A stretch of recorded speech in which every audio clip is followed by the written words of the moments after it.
بسم اللہ الرحمن الرحیم ایاک نعبد و ایاک نستعین۔ ناظرین، علامہ اقبال رحمۃ اللہ علیہ ہمارے قومی شاعر ہیں۔ اقبال رحمۃ اللہ علیہ نے مشرقی روایات کو بہت زیادہ سپورٹ کیا ہے، اس لیے آپ کو شاعر مشرق بھی کہا جاتا ہے۔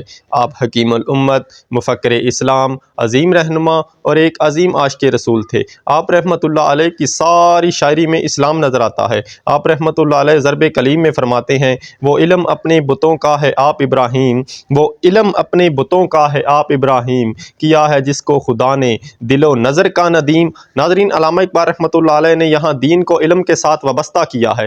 اقبال کے نزدیک علم دین سے الگ نہیں ہے۔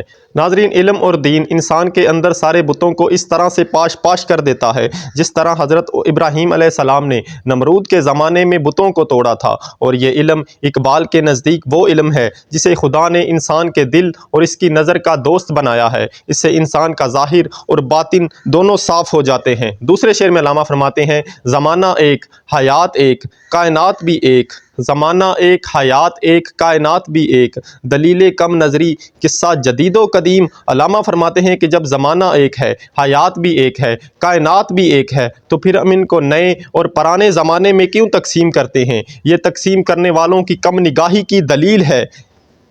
علم چاہے کسی زمانے کا بھی ہو، وہی علم ہے جو انسان کو اس کے دل کے قریب کر دے،